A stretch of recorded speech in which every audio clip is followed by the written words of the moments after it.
Janabheri news కి స్వాగతం. ముందుగా హెడ్లైన్స్ చూద్దాం.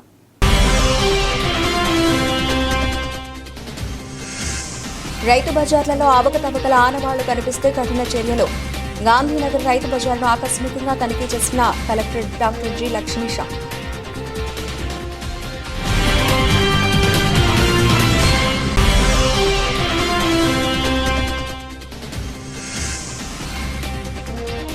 రాష్ట్రంలో భయానక వాతావరణం. మళ్లీ వచ్చేది వైసీపీ ప్రభుత్వమే.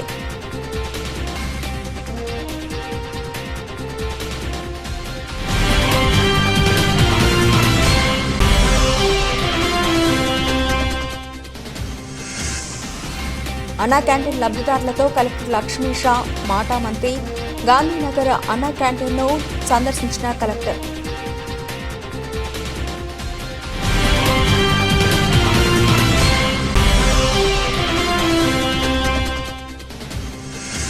కేంద్ర మంత్రి మన్సుఖ్ మాండవియాతో సీఎం చంద్రబాబు భేటీ. నగరాల్లో అత్యుత్తమ క్రీడా వేదికలపై వీటిని నిర్వహిస్తామని సీఎం స్పష్టం.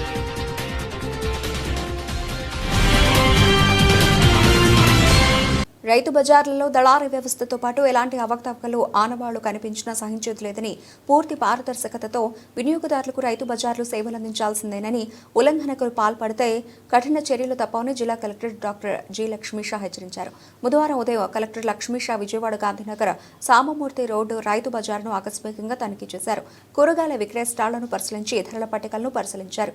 వినియోగదారులతో మాట్లాడి రైతు బజార్ ద్వారా అందుతున్న సేవలను అడిగి తెలుసుకున్నారు. ఎస్టేట్ అధికారి విధుల్లో లేకపోవడంపై అసహనం వ్యక్తం చేశారు. దివ్యాంగ కేటగిరీలో ఓ వ్యక్తికి స్టాల్ను కేటాయించగా ఆ స్టాల్లో వేరొకరు ఉండడంపై ఆరా తీశారు. ఈ సందర్భంగా కలెక్టర్ లక్ష్మీషా రైతు బజార్ల ద్వారా వినియోగదారులకు నాణ్యమైన కూరగాయలను నిర్దేశ రేట్ల ప్రకారం అందించాలని, స్టాళ్ల నిర్వాహకులు వినియోగదారులతో మర్యాదపూర్వకంగా ప్రవర్తించాలని సూచించారు. రైతు బజార్లు లోపల బయట ఎక్కడా పాలిథిన్ సంచులు కనిపించినా అందుకు ఎస్టేట్ అధికారులే బాధ్యత వహించాల్సి ఉంటుందని, వినియోగదారులు క్లాత్ లేదా జ్యూట్ బ్యాగ్లు ఉపయోగించేలా ప్రోత్సహించాలని ఆదేశించారు. ప్లాస్టిక్ విచ్చలవిడి వినియోగంతో పర్యావరణానికి, ప్రజల ఆరోగ్యానికి తీవ్ర ముప్పు కలుగుతుందని, ప్లాస్టిక్ వినియోగం దుష్పరిణామాలపై అవగాహన కల్పించాలని కలెక్టర్ లక్ష్మీషా అధికారులకు సూచించారు. ఇంకా 3 ఏళ్లలో చంద్రబాబు ప్రభుత్వం పోతుందని, మళ్లీ వచ్చేది వైసీపీ ప్రభుత్వమే అని మాజీ సీఎం వైఎస్ జగన్ అన్నారు. రాష్ట్రంలో భయానక పరిస్థితులు నెలకొన్నాయని, రాజ్యాంగ మనుగడ ప్రశ్నార్థకంగా మారిందన్నారు. ఎవరికి ఏ కష్టం వచ్చినా వైసీపీ ఒక్కటే స్పందిస్తోందని, ఏపీలో ప్రజాస్వామ్యం లేదన్నారు. ఏడాది పాలనలో సీఎం చంద్రబాబు ఏ ఒక్క హామీని అమలు చేయలేదని మండిపడ్డారు. సూపర్ 6 సహా 143 హామీలిచ్చి ప్రజలను బాబు మోసం చేశారని జగన్ ఆగ్రహం వ్యక్తం చేశారు. రెడ్ బుక్ రాజ్యాంగంతో రాష్ట్రంలో భయానక వాతావరణం నెలకొందని వైసీపీ అధినేత చెప్పుకొచ్చారు. తాడేపల్లిలోని వైసీపీ కేంద్ర కార్యాలయంలో వైఎస్ జగన్ ప్రెస్ మీట్ నిర్వహించారు. రాష్ట్రంలో చంద్రబాబు రెడ్ రాజ్యాంగం నడుపుతోన్నారు. రాష్ట్రంలో భయానక వాతావరణం నెలకొంది. చట్టాలు ప్రశ్నార్థకంగా మారాయి. ఏపీలో ఒకటే ప్రతిపక్ష పార్టీ, మిగతా ప్రధాన పార్టీలు టీడీపీతో అధికారాన్ని పంచుకుంటున్నాయి. ఇవాళ రాష్ట్రంలో ప్రజలకు ఏ కష్టం వచ్చినా పలుకుతున్న ఏకైక పార్టీ వైసీపీ. ఏ వర్గానికి ఏ కష్టం వచ్చినా వైసీపీనే ముందుంటుంది. సూపర్ 6 హామీలు వదిలేసిన కూటమి ప్రభుత్వాన్ని ప్రశ్నిస్తున్న పార్టీ వైసీపీనే. ప్రజలకు సంఘీభావంగా గొంతు కలపడం, అండగా నిలబడడం చేస్తోంది వైసీపీ. గత ఏడాది కాలంగా ప్రజలను అన్ని రకాలుగా ఇబ్బందులకు గురి చేస్తున్నారని పేర్కొన్నారు. జరిగిన కొన్ని దారుణమైన పరిణామాల మధ్య ఇటీవల జరిగిన ఈ పరిణామాల మధ్య ఈ విషయాలను మీ ద్వారా, ఈ ప్రెస్ మీట్ ద్వారా ప్రజలకు other side of the coin, అంటే ఈనాడు, ఆంధ్రజ్యోతి, TV5, మహా టీవీ, ఇంకా ఈ ఎల్లో మీడియాకి సంబంధించిన వన్ సైడ్ స్టోరీస్ కాకుండా నాణ్యానికి అటువైపున వర్షన్ కూడా ప్రజలకు తెలియాల్సిన అవసరం ఉన్న నేపథ్యంలో ఇటీవల జరిగిన కొన్ని పరిణామాల మీద, దారుణమైన కొన్ని పరిణామాల మీద ఈ ప్రెస్ మీట్ ఈరోజు పెట్టడం జరుగుతూ ఉంది.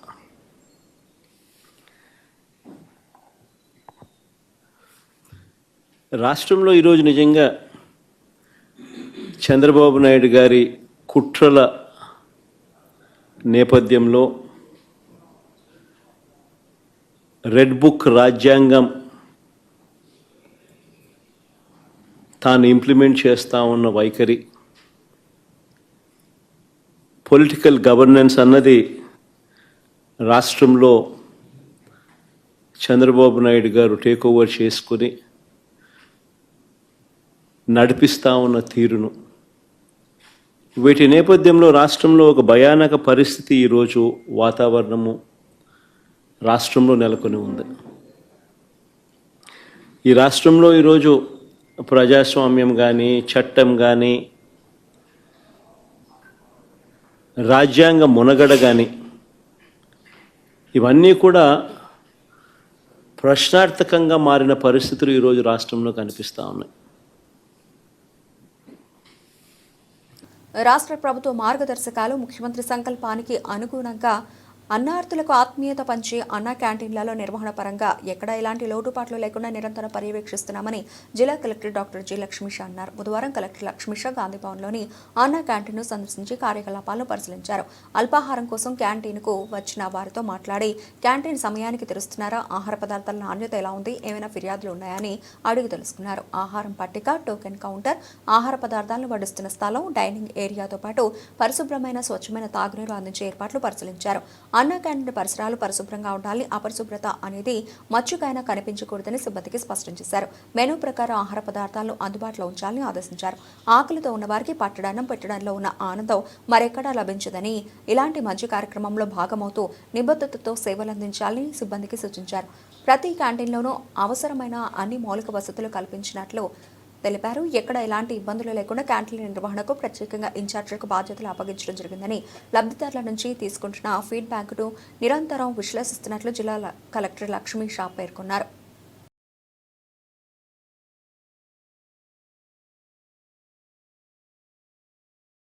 అమరావతిలో అంతర్జాతీయ ప్రమాణాలతో బ్యాడ్మింటన్ శిక్షణ కేంద్ర ఏర్పాటుకు సహకారం అందించాలని కేంద్ర ప్రభుత్వానికి ముఖ్యమంత్రి చంద్రబాబు విజ్ఞప్తి చేశారు.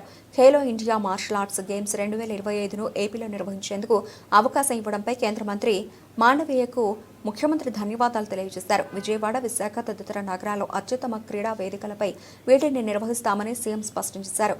Khelo India martial arts games నిర్వహణకు 25 కోట్ల రూపాయలు విడుదల చేయాలని కేంద్ర మంత్రిని కోరారు. ఢిల్లీలో రెండో రోజు పర్యటిస్తున్న సీఎం కేంద్ర యువజన సర్వీసులు, క్రీడల శాఖ మంత్రి మన్సుఖ్ మాండవీయతో భేటీ అయ్యారు. రాష్ట్రంలో క్రీడాభివృద్ధి కోసం చేపట్టాల్సిన ప్రాజెక్టులు, మౌలిక సదుపాయాల కల్పనపై కేంద్ర మంత్రితో సీఎం చర్చించారు. అమరావతిలో జాతీయ జల క్రీడల శిక్షణ హబ్ ఏర్పాటు చేసేందుకు అవకాశం ఉందని ముఖ్యమంత్రి పేర్కొన్నారు. కృష్ణానదీ తీరంలో వాటర్ స్పోర్ట్స్ శిక్షణ కేంద్రాలు ఏర్పాటు చేసేందుకు విస్తృత అవకాశాలు ఉన్నాయని భేటీలో సీఎం వివరించారు.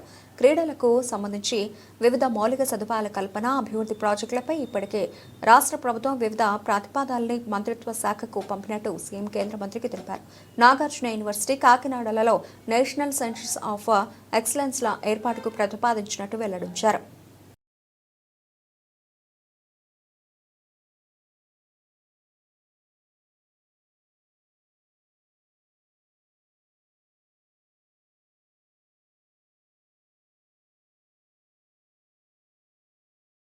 ప్రభుత్వ నిర్లక్ష్య వైఖరి మున్సిపల్ కార్మికుల నిరవధిక సమ్మెకు దారితీసిందని Andhra Pradesh municipal workers and helpers union CITU రాష్ట్ర ప్రధాన కార్యదర్శి కె ఉమామహేశ్వరరావు అన్నారు. మున్సిపల్ ఇంజనీరింగ్ కార్మికులు తమ సమస్యల పరిష్కారం కోరుతూ గత కొన్ని నెలలుగా ఆందోళన చేస్తున్నా ప్రభుత్వం పట్టించుకోలేదన్నారు. ఈ క్రమంలో గత 22 రోజులుగా మున్సిపల్ ఇంజనీరింగ్ కార్మికులు విధులు బహిష్కరించి సమ్మె బాట పట్టారని, అయినప్పటికీ ప్రభుత్వం స్పందించకపోవడంతో మున్సిపల్ పారిశుధ్య కార్మికులు కూడా ఇంజనీరింగ్ కార్మికుల సమ్మెకు మద్దతుగా సమ్మె చేపట్టారని తెలిపారు.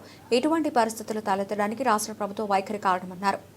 తమ సమస్యల పరిష్కారం కోరుతూ మున్సిపల్ ఇంజనీరింగ్ కార్మికులు చేపట్టిన సమ్మె 22వ రోజుకు చేరింది. 22వ రోజు మున్సిపల్ కార్మికుల సమ్మె చేపట్టి విజయవాడ ధర్నా చౌక్లో ధర్నా నిర్వహించారు. ఇంజనీరింగ్ కార్మికుల సమ్మెకు మద్దతుగా పారిశుధ్య కార్మికులు చేపట్టిన 3వ రోజు సాగింది. ధర్నా చౌక్లో జరిగిన నిరసన కార్యక్రమానికి యూనియన్ రాష్ట్ర ప్రధాన కార్యదర్శి కె ఉమామహేశ్వరరావు హాజరై ప్రసంగించారు. కార్మికుల సమస్యలపై మున్సిపల్ శాఖ మంత్రిని కలిసి వినతి పత్రాలు సమర్పించినా ఫలితం లేకుండా పోయిందన్నారు.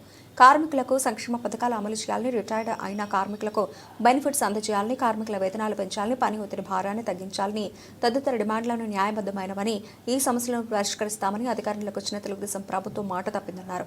ఈ క్రమంలో కార్మికులు రోడ్డెక్కి ఆందోళన చేయాల్సిన పరిస్థితులు నెలకొన్నాయని, సమ్మె కారణంగా ప్రజలు ఇబ్బందులు పడితే దానికి పూర్తి బాధ్యత ప్రభుత్వం వహించాల్సి వస్తుందన్నారు. ఇప్పటికైనా ప్రభుత్వం స్పందించని పక్షంలో ఈ నెల 17వ తేదీ గురువారం సిడిఎంఏ కార్యాలయాన్ని ముట్టడిస్తామని హెచ్చరించారు. Municipal workers and employees federation K Umamaheswara Rao, రాష్ట్ర ప్రధాన కార్యదర్శి AP municipal workers and employees federation CITU అనుబంధ సంఘం రాష్ట్ర వ్యాప్తంగా మున్సిపల్ ఇంజనీరింగ్ కార్మికుల సమ్మె 4వ రోజు చేరింది. విజయవాడలో 22వ రోజుకు చేరింది. పారిశుద్ధ్య కార్మికుల సమ్మె విజయవాడలో 4వ రోజు అయితే రాష్ట్రం అంతా ఈరోజు ప్రారంభమైంది. వేలాది మంది సమ్మె బాట పట్టారు. ఇప్పటికైనా రాష్ట్ర ప్రభుత్వం మేనమేషాలు లెక్కకుండా చర్చలు జరపాలి. అక్కడక్కడ నోటీసులు ఇచ్చి బెదిరించి సమ్మెను విచ్ఛిన్నం చేయాలని కుట్రలు పన్నుతూ ఉంది. ఇటువంటి కుట్రలతోటి మా ఉద్యమాన్ని, మా పోరాటాన్ని అనగదొక్కాలనుకుంటే సాధ్యం కాదు, తిప్పి కొడతాం. రేపు ఇప్పటివరకు ఓర్పుతోటి సహనంతో పోరాటాలు చేశాం. ప్రభుత్వం చర్చలు పిలుస్తుంది, సమస్యలు పరిష్కరిస్తుంది అని చెప్పి ఆశించాం. కానీ ప్రభుత్వం ఆ వైపుగా అడుగులేయట్లేదు. అందుకే రేపు డిఎంఏ గారి దగ్గరికి వెళ్ళి, అయ్యా మీరు సమస్యలు పరిష్కరిస్తారా లేదా, కార్మికుల న్యాయమైన డిమాండ్లు పరిష్కరించండి, ఇంజనీరింగ్ కార్మికులు 36 జీవో ప్రకారం జీతాలు పెంచండి, మున్సిపల్ కార్మికులందరికీ షరతులు లేకుండా సంక్షేమ పథకాలు అమలు చేయండి, గత 17 రోజుల సమ్మెకాలపు ఒప్పందాలు ఏవైతేనో వాటికి జీవోలు ఇవ్వండి. మీరు అవన్నీ ఇవ్వగలిగితే మేము సమ్మె విరమిస్తాం. ప్రజలకు ఇబ్బంది రాకుండా చూద్దాం. కానీ ప్రభుత్వం ఇగో ఫీల్ అవుతూ ఉంది. బేషరతుగా ప్రభుత్వం చర్చలు. పండుగల విషయాల్లో తేదీలలో తేడాలు ప్రజలను ఇబ్బందులకు గురి చేస్తున్నాయని భారతీయ తెలుగు దుర్గనిత పంచాంగకర్తల సమాఖ్య సేవా సంఘం అధ్యక్షులు ద్విభాష సుబ్రహ్మణ్య శర్మ అన్నారు. కేంద్ర ప్రభుత్వం, రాష్ట్ర ప్రభుత్వం ఒకే రోజు పండుగ సెలవు ఇవ్వవలసి ఉండగా వేర్వేరు తేదీలు ఇటీవల ముందుకు రావడంతో పండుగలు చేసుకునే సామాన్యులకు ఇబ్బందులు తలెత్తాయన్నారు. గాంధీనగర్ ప్రెస్ క్లబ్లో సేవా సంఘం ఉభయ రాష్ట్రాల ప్రధాన కార్యదర్శి కృష్ణప్రసాద్ శర్మ, గౌరవ సలహాదారు పట్టాభి శాస్త్రి, సభ్యులు పులిపాక చంద్రశేఖర్ తదితరులు పండుగ తేదీల ఖరారు విషయమై మాట్లాడారు. సుబ్రహ్మణ్య శర్మ మాట్లాడుతూ రానున్న 2026 సంవత్సరం ఆంధ్రప్రదేశ్ ప్రభుత్వ సెలవు దినం దుర్గనితం ప్రకారం గణన చేసిన తేదీలు కేంద్ర ప్రభుత్వం ఆమోదించిన తేదీలను వెల్లడించారు. జనవరి నుంచి నవంబర్ వరకు 15 సెలవు దినాలు కేంద్ర రాష్ట్ర ప్రభుత్వాల ఉమ్మడి సెలవు దినాలుగా ఉన్నాయన్నారు. కేంద్ర ప్రభుత్వం ఆమోదించిన సెలవు దినాలనే రాష్ట్ర ప్రభుత్వం పండుగ సెలవు దినాలుగా అమలు చేయాలని, అదే సరైన పద్ధతి అని తెలిపారు. మేము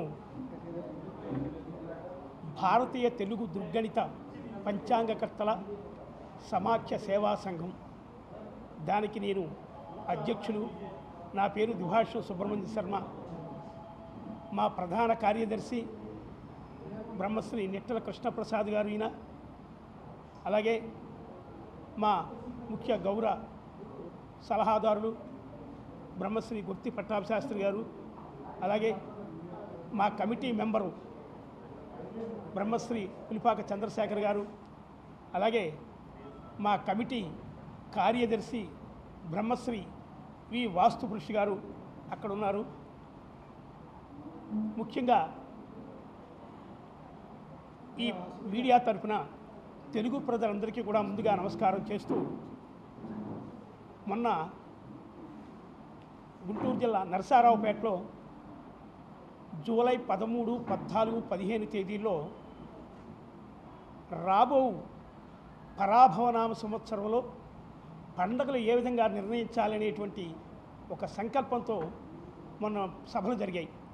అయితే మన భారతదేశం మొత్తం అంతా కూడా దుర్గణిత ప్రకారంగానే, అంటే భారతదేశ ప్రభుత్వ సమ్మతమైనటువంటి దుర్గణిత ప్రకారం. మిత్రులందరికీ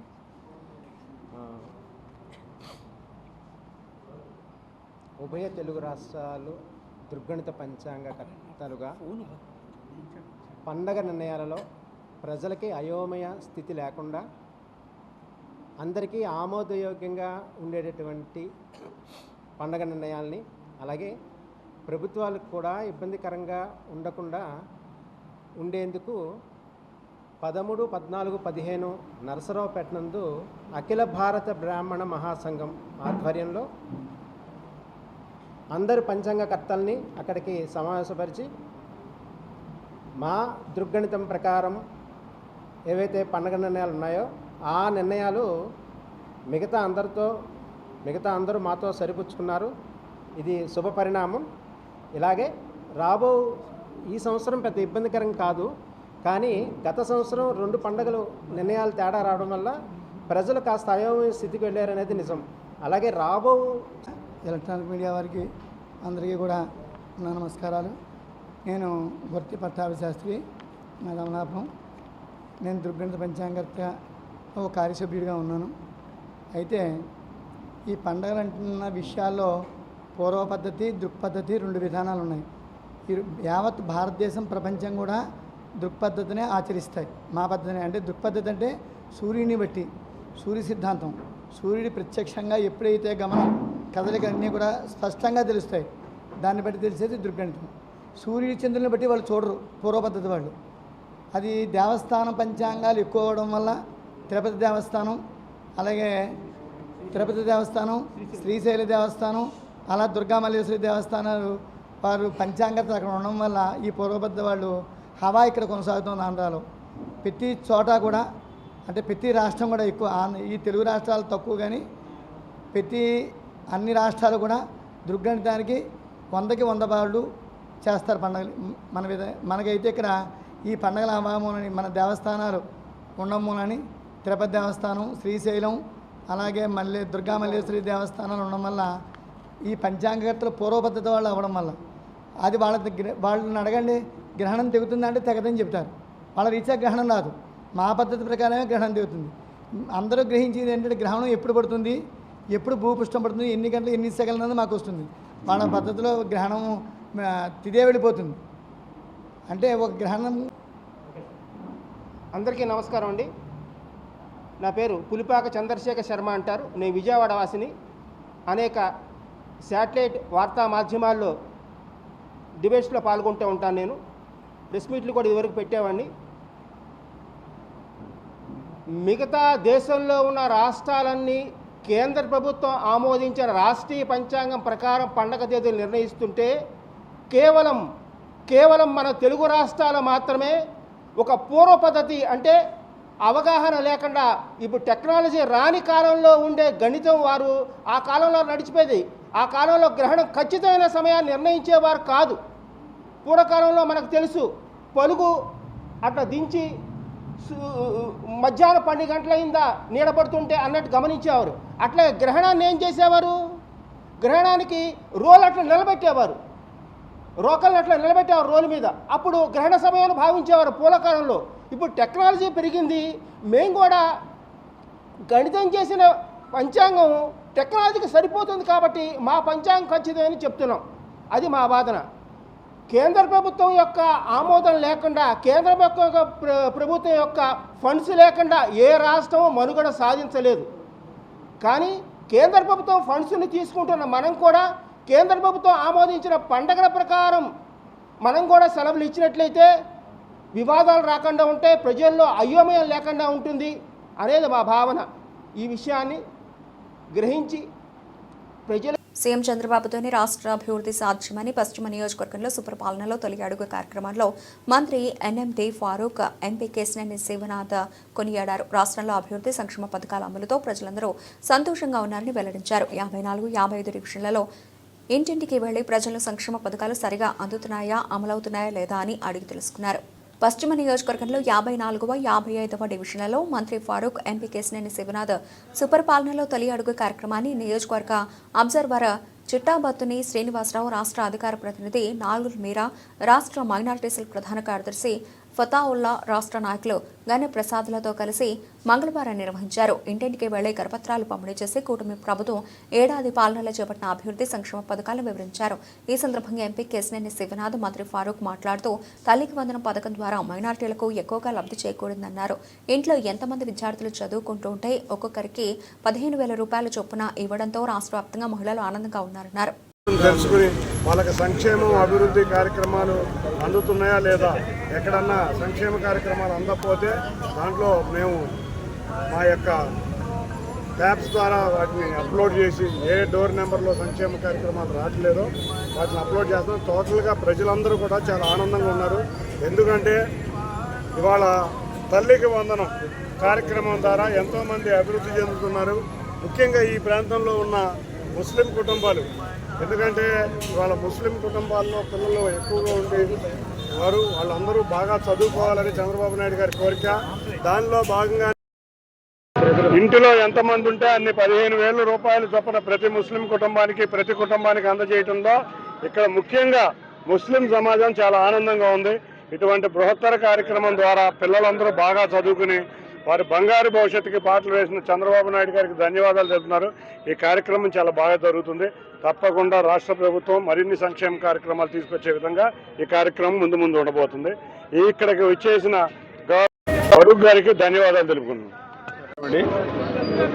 ఈరోజు ఉదయం గుంటూరు ఈస్ట్ నియోజకవర్గం తిరిగాము. అదేవిధంగా సాయంత్రం విజయవాడ వెస్ట్ నియోజకవర్గం తిరిగాము. ఈస్ట్లో కూడా అక్కడ మైనార్టీ ముస్లిమ్స్ ఎక్కువ ఉన్నారు.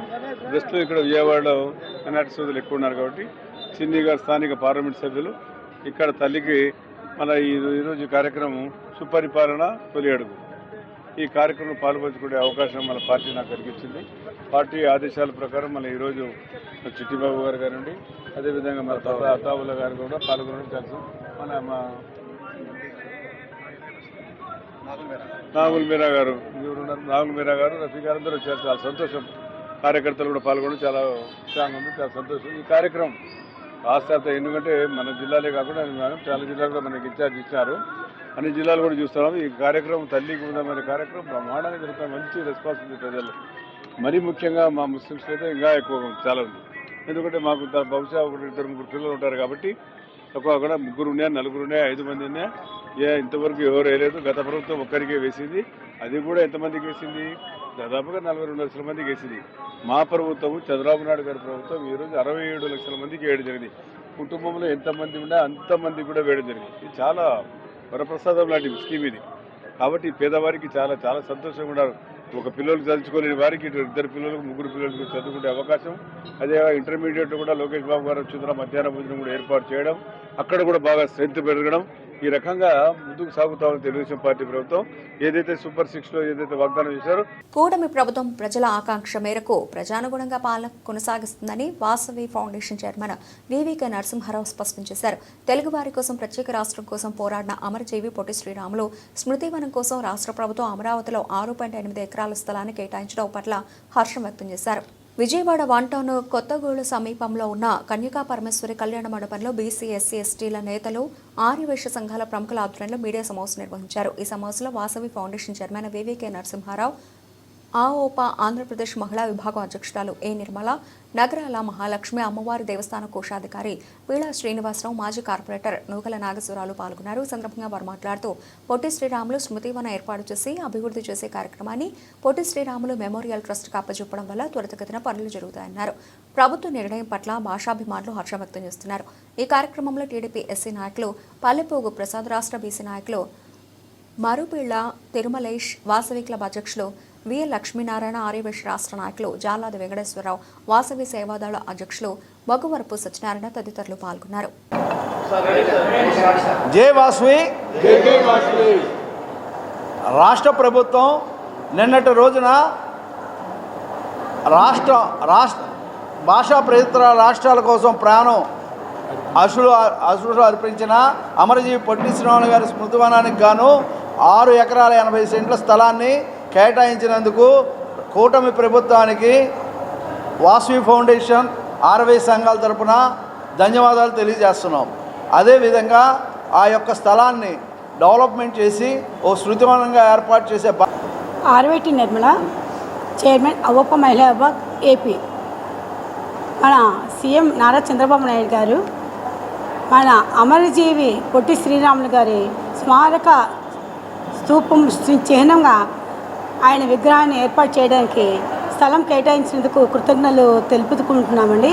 అవోప మహిళా విభాగ్ తరఫున ఈ పొట్టి శ్రీరాములు గారు 58 రోజులు నిరాహార దీక్ష చేసి ప్రాణత్యాగం చేసి భాషా ప్రాతిపదికన మన ఆంధ్ర రాష్ట్రానికి సపరేట్గా రాష్ట్రం.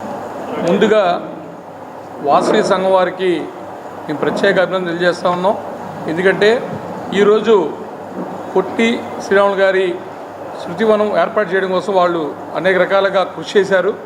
వారి కృషి ఫలితమే ఈ రాష్ట్ర ప్రభుత్వం నారా చంద్రబాబు నాయకత్వంలో అమరావతిలో 8.5 కేటాయించడం,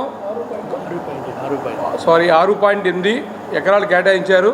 దీనికి చంద్రబాబు నాయుడు గారు ఈ వాసవి సంఘాలుగా చెప్పడం కూడా ఒక శుభసూచకం. ఎందుకంటే చాలా మీ ద్వారా మేము అడిగేది ఒకటే, గత ప్రభుత్వం వారు రోడ్డు వైండింగ్లో బ్యారేజ్ దగ్గరున్న అశోక స్తంభం దగ్గరున్న పిల్లర్ అశోక స్తంభం తీసేశారు. పొట్టి శ్రీరాములు విగ్రహం యొక్క కాంస్య విగ్రహం కూడా తీసేశారు. అది ఇంతవరకు తీసుకొచ్చి పెట్టడం కానీ అది ఎక్కడ ఉన్నదని కానీ ఎవరు మనకి తెలియపరచట్లేదు. అది కూడాను కాంస్య విగ్రహం కూడాను తీసుకొచ్చి బ్యారేజ్ దగ్గరే ఏర్పాటు చేయవలసిందిగా మేము 1 టౌన్ వాసులను కోరుతున్నాం. అది ఏంటంటే పివి నరసింహారావు గారు ఓపెన్ చేశారు. తాడేపల్లి మండలం నులకపేటకు చెందిన బ్రహ్మయ్య, మంగళగిరికి చెందిన మోహన కౌసల్యకి గత సంవత్సరం ఆగస్టు 18న వివాహం అవగా మనం వేరే కాపురం ఉందామని భర్త మీద ఒత్తిడి తేవడంతో ఉండవల్లి సాయిబాబా గుడి సమీపంలో ఇల్లు అద్దెకు తీసుకుని కాపురం పట్టిన బ్రహ్మయ్య ఆషాఢ మాసం కావడంతో పుట్టింటికి వెళ్లిన మోహన కౌసల్య ఈరోజు ఉదయం ఉండవల్లి గ్రామంలో తాను ఉంటున్న నివాసంలో సెల్ఫీ వీడియో తీసుకుంటూ నా మృతికి నా భార్య కారణమని ఆత్మహత్య చేసుకున్న బ్రహ్మయ్య, నా కొడుకు మృతికి కోడలే కారణమని పోలీసుల్ని ఆశ్రయించిన బ్రహ్మయ్య తల్లి మృతదేహాన్ని స్వాధీనం చేసుకుని ఆసుపత్రి మార్చుడికి తరలించి కేసు నమోదు చేసి దర్యాప్తు చేస్తున్న తాడేపల్లి పోలీసులు. నా పేరు విజయ ప్రమీల అండి. పోతరాజు విజయ ప్రమీల. మా అబ్బాయి బ్రహ్మయ్య నా కొడుకు. అమ్మాయిని చూడగానే మా వారు చనిపోయారండి. చనిపోయారు వద్దంటే తినకుండా చేసుకున్నాడు. చేసుకుంటే బాగుంటే చాలే అనుకుంటే చేసుకున్న కాడి నుంచి గొడవలే. అమ్మాయి ఎవరితో ఎఫ్ఐఆర్ ఉందని తెలిసి గొడవలు ఆడుకుంటుంటే వాళ్ళ అమ్మ వాళ్ళకి చెప్పాం. చెప్తే వాళ్ళ అమ్మ వాళ్ళు వచ్చి మాట్లాడి తీసుకెళ్ళారు అమ్మాయి. 3 నెలలు అక్కడే ఉంది. 3 నెలల ఉన్న తర్వాత ఆ అమ్మాయి అంతటా అమ్మాయి ఫోన్ చేసి నా కొడుక్కి ఇంక నుంచి బాగానే ఉంటాను, నేను చెప్పినట్టు వింటా, శుభ్రంగా ఉంటాను అని చెప్పి పిలిపించుకుని ఫోన్ చేసి నన్ను అడిగాడు. బాగుంటానంటే సరే అయ్యా, బాగుంటామే కదా కావాల్సింది అని అంటే, నేను అయితే అత్తయ్య దగ్గర అయితే ఉండను, వేరే ఉందాం అన్నాను. సరే వేరే ఉన్నా శుభ్రంగా ఉండండి అన్నాను. ఉండవాళ్ళు ఇల్లు తీసుకొని ఉంటున్నారండి. ఉంటున్నారు. అక్కడ ఉన్నా ఏదో గొడవ అవుతూనే ఉన్నాయంట. ఆషాఢానికి వెళ్ళినట్టు ఉండాలిగా. ఫోన్ చేసి రోజు టార్చర్ పెడుతుంది. నువ్వేం చేస్తున్నావు, ఎక్కడున్నావు అంటే, నువ్వేం చేస్తున్నావు అంటే, నా ఇష్టం వచ్చినట్టు ఉంటా, నీకెందుకు, నా గురించి నీకెందుకు అని బెదిరిస్తుంది. అదేనండి ఎఫ్ఐఆర్ ఉందని తెలిసిన కాంచి అమ్మాయి ఎవరినో లవ్ చేసిందంట. అది అప్పుడైతే అయిపోయింది, ఏదో అయిపోయింది. ఇప్పుడైనా శుభ్రంగా ఉండాలిగా, ఇప్పుడు కూడా ఉంటుందని అది తట్టుకోలేక. మగువల మనసు దోచే విధంగా విజయవాడ ఏ కన్వెన్షన్ సెంటర్లో ఏర్పాటు చేసిన ఇండియన్ స్కిల్ గ్యాలరీ ఎక్స్పో చూపర్లను విశేషంగా ఆకట్టుకుంది. మన దేశంలోని రాష్ట్రాల్లో చేనేత కళాకారులు ఎంతో వృత్తి నైపుణ్యంతో తయారు చేసిన వస్త్రాలను ప్రతి ఒక్కరూ ఆదరించాలని కృష్ణా జిల్లా మాజీ జెడ్పీ చైర్పర్సన్ గద్దె అనురాధ పిలుపునిచ్చారు. నగరంలోని ఎంజీ రోడ్ ఏ కన్వెన్షన్ సెంటర్లో ఇండియన్ స్కిల్ గ్యాలరీ ఎక్స్పో సందర్శకులను విశేషంగా ఆకట్టుకుంటోంది. ఈ కార్యక్రమానికి ముఖ్య అతిథిగా మాజీ జెడ్పీ చైర్పర్సన్ గద్దె అనురాధ పాల్గొని స్కిల్ గ్యాలరీ ఎక్స్పో ప్రారంభించారు. ఎక్స్పో నిర్వాహకులు మాట్లాడుతూ నేటి నుండి 20 వరకు జరిగే స్కిల్ ఎక్స్పో దేశం నలుమూలల నుంచి చేనేత కార్మికులు తయారు చేసిన డిజైనింగ్ స్కిల్ శారీస్ అందుబాటులో ఉంటాయన్నారు. ఎక్స్పో ప్రధానంగా బెడ్డింగ్ వరమహాలక్ష్మి కోసం ఏర్పాటు చేశామని చెప్పారు. 14 రాష్ట్రాలకు చెందిన చేనేత కళాకారులు తయారు చేసిన ప్యూర్ సిల్క్ ఉత్పత్తులను 70 స్టాల్స్లలో అందుబాటులోకి తీసుకుని వచ్చామని అన్నారు.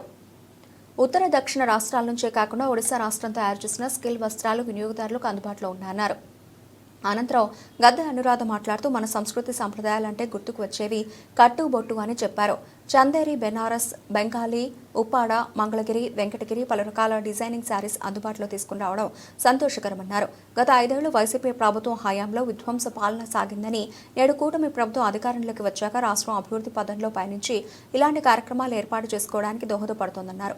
మన దేశంలోని రాష్ట్రాల్లో చేనేత కళాకారులు ఎంతో వృత్తి నైపుణ్యం తయారు చేసిన వస్త్రాలను ప్రతి ఒక్కరూ ఆదరించాలని పిలుపునిచ్చారు. 5 రోజుల పాటు జరిగే ఈ ఎక్స్పోను సద్వినియోగం చేసుకోవాలని పిలుపునిచ్చారు. అంటే మేము ఇండియన్ సిల్క్ గ్యాలరీ నుంచి గవర్నమెంట్ స్పాన్సర్డ్ ఎక్స్పో అండి. ఇది ఇయర్లీ ఒకసారి వస్తున్నామని విజయవాడ ఏ కన్వెన్షన్లోనే.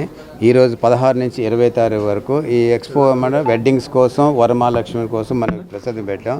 స్పెషల్గా థ్యాంక్స్ చెప్పాలి మేడం గారికి. చాలా బిజీ షెడ్యూల్లోనే 5 మినిట్స్కి రమ్మన్నాను. మేడం గారు బ్లెస్సింగ్స్ లాస్ట్ టైంగా చేశారు. చాలా బాగా జరిగింది. ఈసారి మేడం పర్సనల్ రిక్వెస్ట్ చేశారు, ఇంత బిజీ షెడ్యూల్ వచ్చారు. ఈ స్టాల్లో అండి 14 స్టేట్స్ ఉన్నారండి. 70 స్టాల్స్ పెట్టాను అనమాట. డిఫరెంట్ ఇక్కడ 1 రూఫ్లోనే మీకు అన్ని వెరైటీస్ దొరుకుతాయి. అండ్ వీవర్స్ అండి, main is weavers, mainly handlooms అండి. Handlooms and silk mark product అక్కడ దొరుకుతాయి. కాబట్టి విజయవాడ మహిళలు అందరికీ మేము ఉద్దేశించంటే ఈ వెడ్డింగ్స్ కోసం మీరు ఏ షాప్స్కి వెళ్ళక్కర్లేదండి. ఇక్కడే అన్నేనో వీవర్స్ ప్రైస్లో దొరుకుతుంది. కాబట్టి వెడ్డింగ్స్కి, వరమహాలక్ష్మిస్కి మనం ఇక్కడే వచ్చి కొనమని ప్రార్థిస్తున్నాండి. మేడం గారి మాట్లాడు. Indian gallery silk gallery expo ఇక్కడ మన ఏ కన్వెన్షన్లో ఈ రోజున స్టార్ట్ చేశారు. ఇది 5 days ఉంటుంది. ఇక్కడ government sponsored pure silk and handlooms, silk mark, handloom mark. అంటే ఇది ప్రత్యేకంగా మనం ముందు తెలుసుకోవాల్సిన అవసరం ఉంది. ప్రతి ఒక్క కన్జ్యూమర్ కూడా. ఎందుకంటే మనం షాప్స్కి వెళ్తాము సిల్క్ అనే ఉద్దేశంతో, మనం సిల్క్ కానిది కూడా మనం తీసుకుంటాం. దానివల్ల ఇవాళ ఏంటంటే ఈ ప్యూర్ సిల్క్ వాడినట్లయితే మన హెల్త్కి కూడా ఇది చాలా యూజ్ఫుల్ అవుతుంది. మన వాతావరణ భూగోళ పరిస్థితులను బట్టి ఇవాళ మనకు ఉష్ణం ఎక్కువ మన చుట్టుపక్కల ప్రాంతాల్లో. కాబట్టి ఈ సిల్క్ అనేది ధరిస్తే అటు చేనేత కార్మికుడికి మనం ఉపయోగపడినట్లు అవుతాం, అలాగే మన హెల్త్ని మనం కాపాడుకున్నట్లు అవుతుంది. కాబట్టి ఇది సెంట్రల్ గవర్నమెంట్ స్పాన్సర్డ్ కింద మన ఇండియన్ సిల్క్ గ్యాలరీ ఎక్స్పోని తప్పనిసరిగా మనం ప్రతి ఒక్కళ్ళం ఇక్కడికి రావాలి. ఈ రోజున ఆంధ్రప్రదేశ్ రాష్ట్ర రాజధానిగా అమరావతి అతి దగ్గరలో విజయవాడని మన అందరం కూడా రాజధానిగా తలుస్తాము. అటువంటిది గత 5 సంవత్సరాలలో విధ్వంసం వైపుగా నడిచిన ఈ ఆంధ్ర రాష్ట్ర ప్రభుత్వం మళ్ళీ ఇవాళ చంద్రబాబు నాయుడు గారి చేతిలో గత సంవత్సర కాలంగా కోలుకుని ప్రజలందరూ కూడా చాలా సుఖ సంతోషాలతో ఉండి ఇవాళ ఈ ఎగ్జిబిషన్స్ అన్నీ కూడా సక్సెస్ అవుతున్నాయి. ఇన్ని ఎగ్జిబిషన్స్ మన విజయవాడకు వస్తున్నాయంటే దానికి కారణం ప్రజలు మళ్ళీ ఉత్సాహం వెల్లువికి ఈ రాష్ట్రం పట్ల, ఈ రాష్ట్ర పాలన పట్ల ఇవాళ వాళ్ళందరూ కూడా మరి ప్రజలు అత్యుత్సాహంతో ఈ రోజున ఈ ఎగ్జిబిషన్కి రావటం, మరి ఇక్కడ ముఖ్యంగా వెడ్డింగ్ అదేవిధంగా. బులెటిన్ ముగించే ముందు హెడ్లైన్స్ మరోసారి.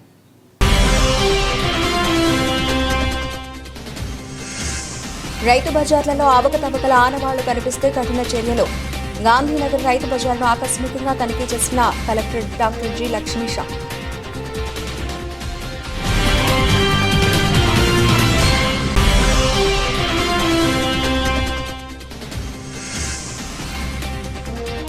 రాష్ట్రంలో భయానక వాతావరణం, మళ్లీ వచ్చేది వైసీపీ ప్రభుత్వమే.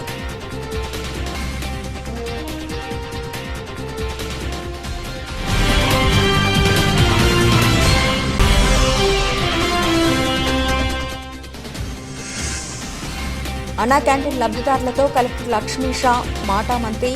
గాంధీనగర్ అన్నా క్యాంటీన్ను సందర్శించిన కలెక్టర్.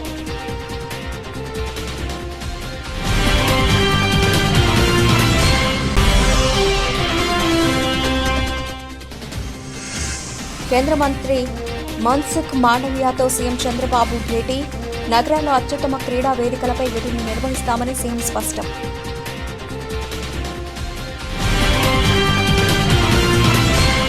ఇవి ఇప్పటివరకు నవలసిన అప్డేట్స్. మరిన్ని అప్డేట్స్తో మళ్ళీ కలుద్దాం. అంతవరకు సెలవు. నమస్తే.